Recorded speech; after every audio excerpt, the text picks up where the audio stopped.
Few episodes illustrate the tension between faith, culture, and power better than Martin Luther's decision to write a preface to the Quran. It was not an ecumenical gesture, much less a modern-style interreligious dialogue.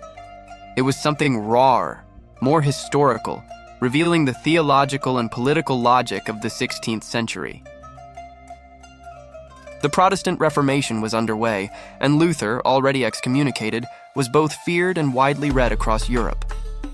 In 1543, he supported the publication of a Latin translation of the Quran by Theodore Bibliander, a Reformed theologian from Zurich, who based his work on a medieval translation from 1153. The edition did not go unnoticed.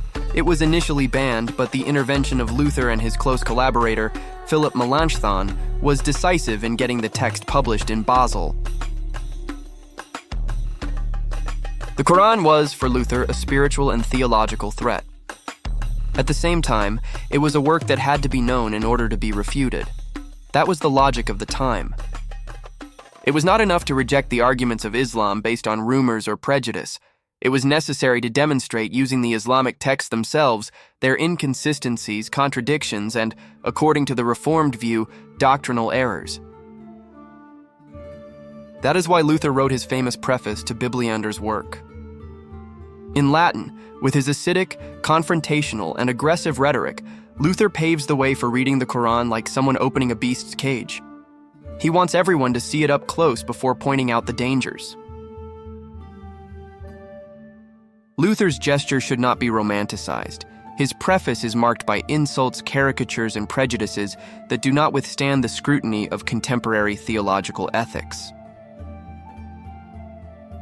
Such expressions must be read with historical discernment.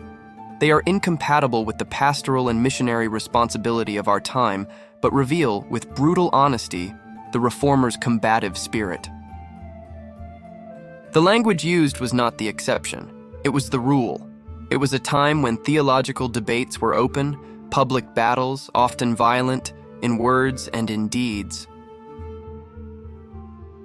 From a historical perspective, the importance of this edition of the Quran cannot be underestimated. For the first time, the sacred text of Islam was widely published in Christian Europe. Even though the goal was refutation, access to the text led to unpredictable consequences. It was the beginning of a new relationship between Western Christianity and Islam, less based on legends and more on documents. Bibliander's translation was widely disseminated, and although mostly read by theologians and scholars, its impact lasted for centuries. The very fact that Luther was directly involved in the process gave the work a kind of legitimacy among the Reformers that would not have happened if the text had been published merely as an exotic curiosity. Luther's stance also reveals his conviction in a principle that deeply marked the Reformation: direct access to the sources. For him, truth did not require infallible mediators. Scripture should be read by all, and errors, even those of other religions, should be exposed in light of the texts. It was this principle that led him to translate the Bible into German and, paradoxically, to support the publication of the Quran. The conviction was simple, though risky. He who knows the error can refute it. Ignorance, on the other hand, perpetuates fear and superstition. But there is an inevitable question. Is it still possible today to admire Luther's decision without agreeing with his conclusions and rhetoric? The answer is yes. The historical merit of his stance lies in recognizing that serious theological debate requires reading, study, and the confrontation of ideas based on documents, not myths. This is a legacy that must be preserved. What must be rejected is the hatred that sometimes hides beneath the appearance of orthodoxy. Theological critique can be firm without being inhumane. It can be clear without being cruel. And it can be faithful without losing charity. From a biblical perspective, Luther's attitude must be analyzed with discernment. The Apostle Paul in the Acts of the Apostles, when speaking at the Areopagus in Athens, demonstrates a different approach. He quotes pagan poets, acknowledges the religiosity of the Greeks, and although he confronts their idols, he does so with sobriety and reasoning. Zeal does not cancel out respect. commitment to truth does not authorize contempt. Therefore, the way Luther writes can and should be criticized, but the principle of examining the foundations of other beliefs remains valid. The gospel itself, when proclaimed, involves contrast, confrontation, and an invitation to conversion. But that confrontation must be guided by love that seeks to persuade, not by contempt that seeks to humiliate. The Protestant Reformation had many merits, but also difficult legacies to bear. One of them is this tension between truth and charity. Luther was a man of his time, and his theological genius is among the most influential in Christian history. But he is not beyond criticism. His declared anti-Semitism, violent language, and intolerance in certain areas must be denounced in light of the very gospel he defended.